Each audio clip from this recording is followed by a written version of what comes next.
आइए,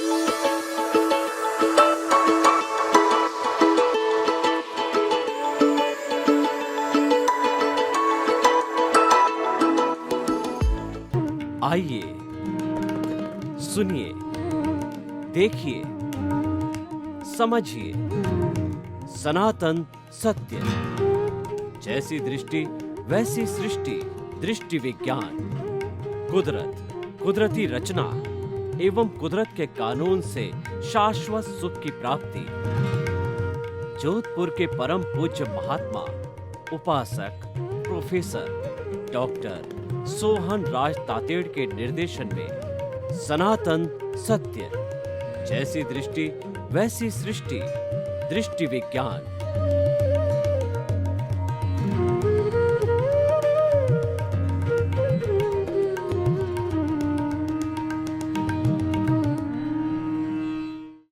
भाई और बहनों, मातृशक्ति को नमन। आज का हमारा बहुत सुंदर विषय है दया और करुणा का भेद। जो अभावग्रस्त है समाज में, लूले, लंगड़े, अपाहिज, मूक, बधिर, अनाथ, विधवा और भी जितने जितने अभावग्रस्त हैं, कष्ट में हैं, सहयोग की अपेक्षा रखते हैं, उनके साथ सहयोग करना दया कहलाती है। किसी के दुख को देखकर द्रवित होना दया कहलाती है। दया व्यक्ति का एक मानवीय गुण है। दया एक ईश्वरीय गुण है। दया एक समाज को सुचारू चलाने का मुख्य तत्व है। जिस परिवार में, जिस व्यक्ति में, जिस समाज में, जिस देश में और जिस विश्व के अंदर दया की भावना होती है, वह सुंदर स्थान बनता है। हम कहते हैं कि स्वर्ग को धरती पर उतार लाएं। इसका अर्थ ये हुआ कि हमारे जो लोग सहयोग की अपेक्षा रखते हैं, परस्परोपग्रह जीवानाम की अपेक्षा रखते हैं, live and let others live, जी और जीनो दो की अपेक्षा रखते हैं, उनके साथ सहयोग करना, उनकी उस स्थिति पर सहानुभूति दिखाना, वो दया है। दया का संबंध सहानुभूति से है कि किसी के कष्ट को, दुख को हम कितना कम कर सकते हैं। और हमारे पास अगर साधन है तो हम उसकी तन से, मन से, धन से उसके अभाव को जितना कम कर सकते हैं करें। और अगर अभाव को भी कम नहीं कर सकते हैं तो कम से कम हमारे मन में यह तो सहानुभूति आनी चाहिए कि बेचारा कष्ट में है, ईश्वर इसके कष्ट को दूर करे। ऐसा नहीं कि वह बेचारा व्यक्ति अभाव में है, उसको सताया जाए, उसका तिरस्कार किया जाए कि ये तो ऐसा ही कुकर्म करके आया है, ऐसा ही अभागा है और ऐसा ही परिणाम भुगतेगा। तिरस्कार करना, किसी के प्रति मन के अंदर बुरे भाव लाना, ये क्रूरता है। इसीलिए तुलसीदास जी ने कहा है कि तुलसी दया न छोड़िए जब लग घट में प्राण। तुलसी दया धर्म का मूल है और पाप मूल अभिमान। तुलसी दया न छोड़िए जब लग घट में प्राण। जब तक हमारे शरीर में प्राण होते हैं, दया कभी भी नहीं छोड़नी चाहिए। क्योंकि जो व्यक्ति दया की भावना से ओतप्रोत होता है, वह व्यक्ति निरंकारी होता है। वह व्यक्ति समाज के प्रति उत्तरदायित्व होता है और सहयोग की भावना रखता है। तो भाई और बहनों, दया का संबंध अधिकतर हमारे व्यवहार जगत से है। व्यवहार जगत के अंदर हम सामाजिक प्राणी हैं। मनुष्य अकेला रह नहीं सकता, वो समाज में ही रहता है, समाज ही उसको पहचान देता है, समाज ही उसको सम्मान देता है, इज्जत देता है और वह समाज का ऋण भी उतारता है। तो दया उसी समाज से जुड़ी हुई है, एक सामाजिक तत्व है। करुणा है, यह एक परमानेंट तत्व है, ये अध्यात्म जगत का तत्व है, ये हमारे भीतरी जगत का तत्व है। करुणा का अर्थ होता है कि हम चाहते हैं कि व्यक्ति अब जिस कुप्रवृत्ति से जिस बुरी प्रवृत्ति के साथ के अंदर जुड़ा हुआ है, वह प्रवृत्ति से वो अलग हो जावे, विलग हो जावे, यह करुणा का भाव है। क्योंकि जो व्यक्ति बुराई से ओतप्रोत है, अपराध की भावना में जुड़ा हुआ, आतंकवाद, हिंसा की भावना से जुड़ा हुआ है, तो वो कितने कितने कर्मों का बंधन करता है और कर्मों के बंधन से जो है वो नीच गति को प्राप्त, तिर्यंच या जो है नरक गति को प्राप्त करता है। तो हमें उसके प्रति करुणा का भावना का आने का अर्थ ये है कि उसकी पापकारी प्रवृत्ति को हमेशा हमेशा के लिए उसका हृदय परिवर्तन करके उसको छुड़वा देना। हमारे जितने भी भगवान हुए, हमारे जितने भी तीर्थंकर हुए हैं, भगवान महावीर को लीजिए, वो करुणा के सागर थे। वे चाहते थे कि हर व्यक्ति जो है वो पापकारी प्रवृत्ति को छोड़े और धार्मिक प्रवृत्ति को अपनावे, ताकि कि उसका जीवन अच्छा बने, ताकि कि उसके कर्मों का बंधन नहीं हो। देखिए, करुणा किसे कहते हैं कि मान लीजिए कि एक जो है वो स्लॉटर हाउस चलाने वाला कसाई है। अब हमको जानकारी मिली कि वो कसाई है और उसके प्रति हमारे मन में करुणा की भावना जागृत होती है, तो हम उससे वार्तालाप करके बताएंगे कि भैया तुम पंचेंद्रिय प्राणियों का वध करके, गला काट करके और उसका मांस बेचते हो, तो हालांकि तुम अपने परिवार के भरण पोषण के लिए कर रहे हो, लेकिन भरण पोषण करने के लिए, कमाने के लिए, आजीविका के लिए और बहुत से साधन हैं। दुकान की जा सकती है और उसके बाद आजकल कंप्यूटर के वर्क है वो किए जा सकते हैं, मजदूरी की जा सकती है और भी अन्य अन्य कार्य अपनी अपनी योग्यता से कई कार्य किए जा सकते हैं। जब उसको समझाया जाता है कि जिसका तुम सिर काट रहे हो, हाथ काट रहे हो, तुम्हारा भी कोई सिर या हाथ काटे तो तुमको कैसा लगेगा, तो वो कहेगा मुझे तो दर्द होगा, क्योंकि वो बेचारे मूक निरीह प्राणी हैं, वो चिल्ला करके अपनी भावना प्रदर्शित नहीं कर सकते हैं।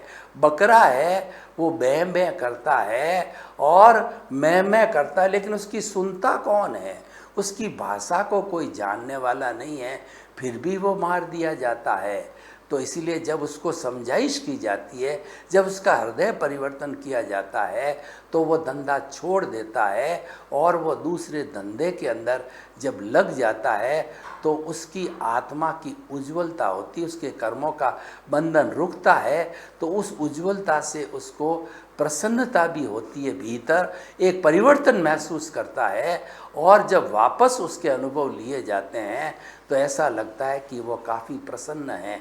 इस तरीके से हम हृदय परिवर्तन करके हिंसा करने वाले लोगों से उसकी हिंसा की प्रवृत्ति, उसकी जो है पापकारी प्रवृत्ति को रोकते हैं, वह करुणा कहलाती है।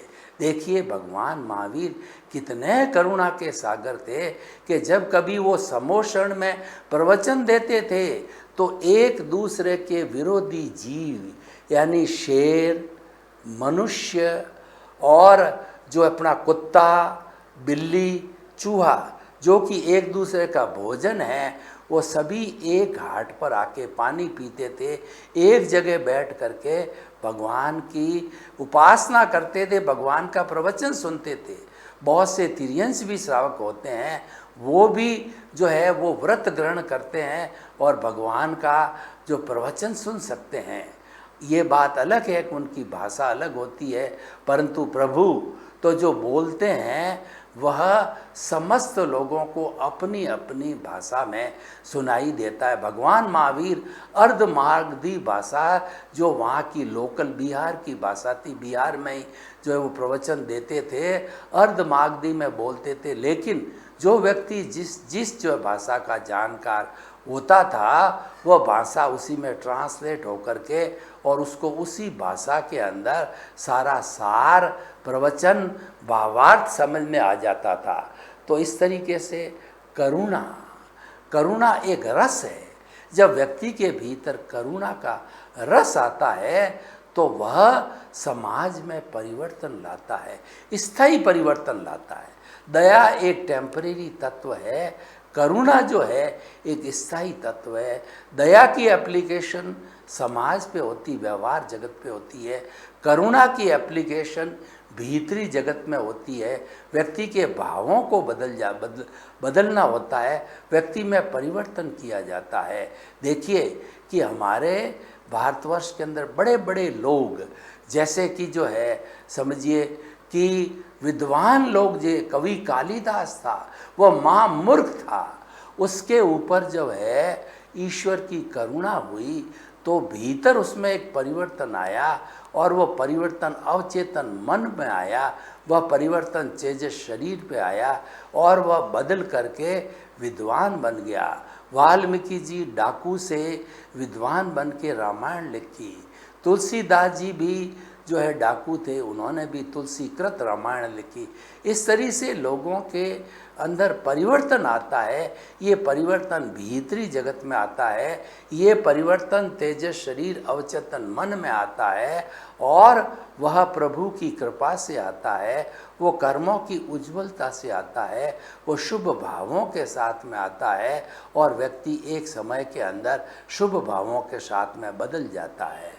करुणा रस का जो है वो हमारे ग्रंथों के अंदर बहुत ज़्यादा उल्लेख किया गया है कि देखिए कि बहुत से ऐसे स्थान मिले हैं जहाँ पर कि पशुओं की भी सेवा होती है, ये करुणा से प्रभावित होता है। और देखिए जब कभी भी कोई भी पशु, निरीह मूक पशु जो है घायल हो जाता, बीमार हो जाता है, तो बहुत से लोग उसको उठा करके और अपने घर में या अपने जो कहना चाहिए बाड़े के अंदर जो है वह जो अपना वेटरनरी हॉस्पिटल खोला हुआ होता है वहाँ पर उसकी परिचर्या की जाती है। ये सारी दया की भावना होती है। यानी दया और करुणा का मुख्य भेद ये है, एक टेम्परेरी है, एक स्थायी तत्व है, एक जो है सहानुभूति सहयोग है और जो करुणा है वो व्यक्ति में परमानेंट परिवर्तन लाने वाला जो है ये मार्ग है। तो देखिए हम करुणा की बात करें तो करुणा जो एक ऐसा मूल्य है जो कि व्यक्ति को बहुत ऊंचा ले जा सकता है। करुणा की भावना से हमारे कर्म के बंधनों का क्षय होता है। जब हम किसी भी प्राणी के प्रति करुणा करते हैं तो हमारा जो कार्बन शरीर होता है वह धुलने लग जाता है, हमारे कर्मों की निर्जरा प्रारंभ हो जाती है। और जितने जितने महापुरुष होते हैं ये परमार्थ की भावना से ओतप्रोत होकर के लोगों को प्रवचन देते हैं, लोगों का जीवन बदलते हैं। लोग जो गलत रास्ते पर जो है चले जाते हैं उनको सही रास्ते पर लाते हैं, उनकी रॉन्ग बिलीफ को समाप्त करके राइट बिलीफ में लाते हैं। सनातन सत्य करुणा की भावना से ओतप्रोत है, क्योंकि सनातन सत्य में हम आपको इस विश्व की अल्टीमेट रियलिटी, सार्वभौम सत्य और वास्तविकता जीवन की क्या है वह देना चाहते हैं।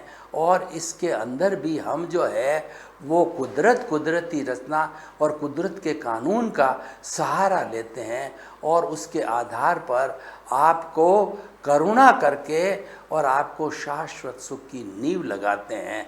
शाश्वत सुख की नींव का अर्थ ये हो गया कि आपके ब्लिस की नींव लग गई और जब वो ब्लिस की नींव धीरे धीरे परिपक्व होकर के आप एक दिन अपने शाश्वत सुख परमानेंट जो है मुक्ति को भी प्राप्त कर सकते हो। इसीलिए दया और करुणा की भावना ये व्यक्ति के अंदर होनी चाहिए। करुणा और दया की भावना एक सुसंस्कार है, ये बच्चों को जीवन के प्रारंभ से ही दिया जाना चाहिए। जब बचपन में ही करुणा और दया के संस्कार दिए जाते हैं तो वह व्यक्ति आगे जाकर के धार्मिक बन जाता है। वह व्यक्ति समाज में किसी का शोषण नहीं करता है। वह व्यक्ति करुणा की भावना से ओतप्रोत होकर के और सबको आत्मतुलावत समझता है। मैं करुणा की भावना का आपको उदाहरण देना चाहता हूँ कि हमारे जो है इंट्यूशनल जो कबीर दास जी संत हुए हैं, जो कि भीतरी जगत के अंदर बहुत उज्जवल थे और वो प्रज्ञा पुरुष थे, तो वो बकरी का दूध पिया करते थे, बकरी घर में रखते थे। उनके कमाल नाम का लड़का था। एक दिन उन्होंने अपने लड़के कमाल को कहा कि कमाल तुम इस जो है बकरी के लिए कुछ जो है वो घास फूस लेकर के आओ। तो कमाल ने अपने पिता के आदेश का पालन करते हुए वो कैंची लेकर के बगीचे में गया और बगीचे में जाकर दूब को जो ही काटने लगा, उसके अंदर एक लाइट की सर सर सर जैसी ध्वनि हुई, प्रकाश हुआ और उसको महसूस हुआ कि इसके अंदर तो प्राण तत्व है, जो तत्व मेरे भीतर है वो इसमें चल रहा है। तो उसका मन नहीं माना कि मैं उस दूब के ऊपर कैंची चलाऊं, और वह उसमें इतना गहरा खो गया कि जो है लो के अंदर खो गई। वह उसका निरीक्षण करता रहा, उस आत्मतुला को देखता रहा और आखिर शाम तक वह दूब नहीं काट सका। वह वापस जो है बिना दूब लिए घर आया तो कबीर दास जी ने कहा कि तुम घास फूस लाए हो क्या? उसने आप बीती सारी बात बताई। कबीर दास जी ने कहा कि तू मेरे से बहुत आगे बढ़ा हुआ है, तू बहुत बड़ा साधक है, तेरे में करुणा की भावना जो है कूट कूट करके भरी हुई है। ये करुणा की भावना तुम्हें बहुत ऊंचा ले जाएगी। तो भाई और बहनों, अगर आप मुक्ति को जाना चाहते हो, अगर आप साल्वेशन, इमांसिपेशन और जो है free from all the bondage होना चाहते हो, तो आप जो है ये करुणा की भावना को विकसित करो। कि 200 वर्ष की गुलामी के अंदर अंग्रेज लोगों ने हमारे साथ कितनी निर्दयता की, क्योंकि उनके भीतर करुणा की भावना नहीं थी। वो इंडियन डॉग्स कहते थे कि ये तो पशुओं के समान हैं, इनके साथ में निर्दयता की जानी चाहिए, इनके साथ में दहशत फैलानी चाहिए ताकि कि वो हमारे गुलाम बने रहे। वो कई सदियों तक हमको गुलाम बन करके शासन करना चाहते थे। ब्रिटिश लोग जो हमारे देश में ईस्ट इंडिया कंपनी लेकर के आए, वो तो व्यापार करने के लिए आए थे, लेकिन हमारे देश में छोटी छोटी रियासतें होने के कारण, और वो बड़े योद्धा थे, बलवान थे, लेकिन वो आपस में लड़ा करते थे। उसका फ़ायदा उठा करके जो है वो डिवाइड एंड रूल की नीति से उन अंग्रेज़ों ने लगभग 200 वर्ष तक हम पर शासन किया। शासन ही नहीं किया, हमारे साथ कितना बुरा व्यवहार किया, हम उसकी तरफ आंख उठा करके भी देख सकते थे और उनको सलामी की जानी पड़ती थी। हमको जो है दास की तरह से बेचा जाता था, दास की तरह समझा जाता था। हमारी बहन बेटियों के साथ में अच्छा व्यवहार नहीं किया जाता था, यानी सारी हमारी स्वतंत्रता का हनन कर दिया गया था। ये सारा क्या है? ये क्रूरता का कार्य है, ये अकरुणा की भावना है। हमारे सामने समाज में दोनों तरह के पिक्चर है, एक करुणा की भावना, एक क्रूरता की भावना। तो हमें समाज से क्रूरता की भावना को हटाना है, क्योंकि क्रूरता की भावना है वह हमारे समाज को एक जंगल राज में बदल देता है। करुणा की भावना जो है, जो हमारे समाज को स्वर्ग बनाता है। ये एक दूसरे के बिल्कुल विरोधी तत्व है। तो हमें करुणा को जीवन के अंदर स्थान देना चाहिए। करुणा की भावना आने पर व्यक्ति में बदलाव आता है, वो परोपकार करने को प्रेरित हो जाता है। जितने बड़े बड़े आज हमारे देश में उद्योगपति होते हैं, आज देखिए बिड़ला है, बांगड़ है, और जो हमारे डालमिया हैं और टाटा है वगैरह है, जमशेदजी टाटा वगैरह है, ये जितने भी हुए, और बिल गेट्स को देखिए, उनके भीतर कितनी दया की भावना है, कितनी करुणा की भावना है। दोनों ही भावना उनके भीतर है। दया की भावना से वशीभूत होकर के लोगों को बेसिक सुविधा, रोटी, कपड़ा, मकान, शिक्षा, चिकित्सा पहुंचाने के लिए वह जगह जगह पर हॉस्पिटल खोलते हैं, रैन बसेरे खोलते हैं, धर्मशालाएं बनाते हैं, मंदिर बनाते हैं और लोगों का जो है स्वास्थ्य करते हैं और सभी तरह की जो समाज की जुड़ी हुई समस्याओं का समाधान करते हैं। तो वो लोग जो है बहुत ही दया के और करुणा के पात्र हैं और दोनों ही तत्व उसके अंदर मौजूद है। वैसे ये मिलते जुलते तत्व है करुणा और दया, लेकिन दार्शनिक दृष्टिकोण में बहुत बड़ा अंतर है। जो दया है वह सहानुभूति दिखाती है, सहयोग की भावना से जुड़ी हुई है। करुणा है व्यक्ति में परिवर्तन करवाती है, व्यक्ति को हमेशा हमेशा से बदल करके उसको सही रास्ते, राइट बिलीफ पे लेकर के आती है ताकि कि उसका जीवन सफल हो। हमारा सनातन सत्य कार्यक्रम करुणा पर आधारित है। हम आपकी सारी रॉन्ग बिलीफ को समाप्त करके उसकी जगह positive thinking, right belief, right vision देते हैं, आपको सही दृष्टिकोण देते हैं ताकि आप सही दिशा में चल कर के अपने जीवन को करुणाशील बनावें। जो करुणाशील व्यक्ति होता है वह जो है वो छोटे छोटे प्राणियों को अभय दान देता है। अभय दान का अर्थ ये है कि बड़े प्राणियों की तो, निर्पराध प्राणियों की तो हमको हिंसा करनी ही नहीं है, क्योंकि वह करुणा की भावना और दया की भावना दोनों की तरफ से वो निषेध है। लेकिन एकेंद्रीय जीव ऐसे हैं जैसे कि हमारा फूड ग्रेन्स है, साग सब्जी है, पानी है और जो अग्नि है, वायु है, ये है, इनका भी जो है हम हिंसा करते हैं। वह तो हिंसा तो होती है लेकिन उसके बिना हमारा काम नहीं चलता है। तो वह इच्छा परिमाण होना चाहिए, उसका अल्पीकरण होना चाहिए, उसका संयम होना चाहिए, उसकी सीमा होनी चाहिए। जब उसकी सीमा की जाती है कि मेरे और मेरे परिवार के भरण पोषण के अंदर जितनी आवश्यकता है उसके अतिरिक्त जो मैं आपकी हिंसा नहीं करूँगा, वह अभय दान कहलाता है। वो एकेंद्रीय जीवों को अभय दान है, वह करुणा की भावना से आता है।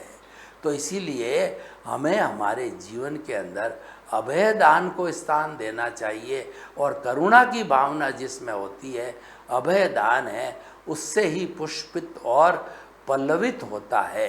करुणा की भावना जिस समाज में होती है वह समाज एक अच्छा समाज कहलाता है और उस समाज के अंदर सभी का निभाव होता है। देखिए संसार है, इस संसार में सभी तरह की धाराएं चलती है, जो संचरण करता है वो संसार है, वो हर क्षण हर वस्तु बदलती है, उसी का नाम तो संसार है।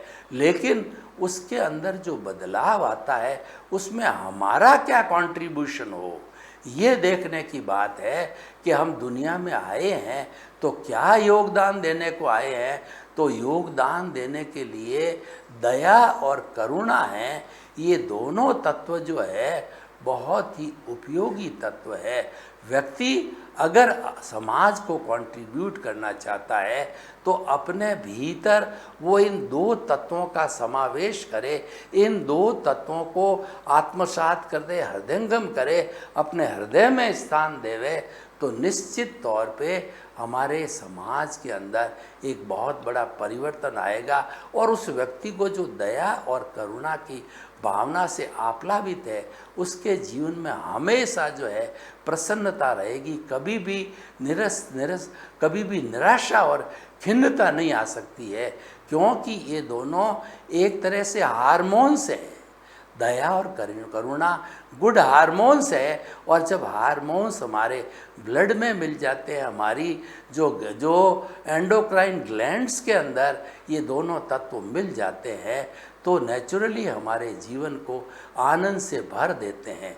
आप देखिए कि हम कभी भी पब्लिक प्लेसेस पर होते हैं और पब्लिक प्लेसेस के ऊपर कोई व्यक्ति किसी न किसी कारण से दिक्कत में आ जाता है, परेशानी में आ जाता है, तो हम तुरंत जो है अपनी की दया की भावना से उसको सहयोग देना प्रारंभ करते हैं। हम जो है वो किसी भी रोड के ऊपर चल रहे हैं और कोई भी व्यक्ति जो है वह स्कूटर से गिर करके उसका एक्सीडेंट हो गया और वह कष्ट में आ गया, तो समाज में दया की भावना से सभी लोग उसकी तरफ दौड़ेंगे, उसकी पूछताछ करेंगे, उसको हॉस्पिटल लाके भर्ती करवा देंगे और उसके परिवार वालों को इत्तला करेंगे। ये दया की भावना है। हमारे जो डॉक्टर्स लोग होते हैं वो दया की भावना से काम करते हैं। जिस डॉक्टर में दया की भावना नहीं, जो लोभी है, मात्र पैसा बटोरना चाहता है, वह व्यक्ति क्रूर व्यक्ति है। उसको हम दयावान नहीं कह सकते हैं, उसको हम करुणाशील नहीं कह सकते हैं। तो दया और करुणा है, दो ये पैरेलल तत्व है और उसको हमारे जीवन के अंदर हमें स्थान अवश्य देना चाहिए।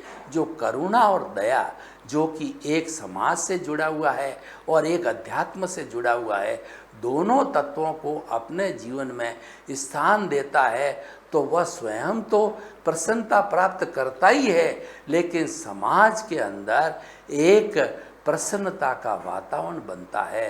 तो हम सभी आइए मिलकर के दया और करुणा तत्वों को अपने जीवन में स्थान दें। सर्वे भवन्तु सुखिनः, सर्वे सन्तु निरामया। लोक के सब जीवों को सुख मिले, शांति मिले, आनंद मिले, प्रेम मिले, सौहार्द मिले और सभी जो है शांतिपूर्ण सह अस्तित्व से अपना जीवन व्यापन करके और एक सुखी समाज का निर्माण करें। आपके प्रति मंगल भावना। ओम शांति।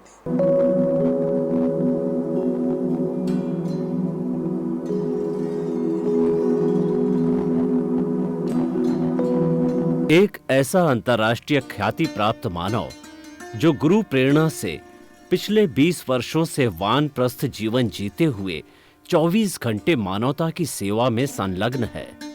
एक ऐसा मानव जो अभी राष्ट्रीय, अंतर्राष्ट्रीय टीवी चैनलों पर 7,500 एपिसोड के माध्यम से सनातन सत्य, आत्मविज्ञान एवं पुनरुत्थान, व्यवहार एवं निश्चय जगत के जीवनोपयोगी विषयों पर हृदय स्पर्शी प्रवचन कर चुका है। उस मानव का नाम है महात्मा उपासक प्रोफेसर डॉक्टर सोहन राज तातेड़। प्रोफेसर तातेड़ द्वारा योग, दर्शन, शिक्षा विषयों पर रचित पीएचडी स्तर के 250 शोध ग्रंथ भारत के 100 प्रतिष्ठित विश्वविद्यालयों में शोधार्थी पढ़ रहे हैं तथा वे सभी शोध ग्रंथ वहां की सेंट्रल लाइब्रेरियों में उपलब्ध हैं। महात्मा सोहन राज ने अभी तक हजारों स्कूलों, कॉलेजों, विश्वविद्यालयों एवं संस्थाओं में सेमिनार, वर्कशॉप, कैंप लगाकर लाखों विद्यार्थियों को योग, दर्शन, शिक्षा का प्रशिक्षण देकर उन्हें सुसंस्कारित किया। डॉक्टर तातेड़ ने भारतीय संस्कृति उत्थान के 4000 से अधिक समसामयिक विषयों पर आर्टिकल लिखकर ऑनलाइन जर्नल, पत्रिकाओं, वेबसाइट्स पर प्रकाशित किया, जिसका उपयोग लाखों पाठक कर रहे हैं। उपासक तातेड़ के 5000 से अधिक आज का सुविचार, आज का शुभ संदेश, आज का मंगल भावना योग आदि चिंतन websites, Twitter, blogger, Facebook, YouTube माध्यमों से लाखों लोग अपना जीवन निर्माण कर रहे हैं।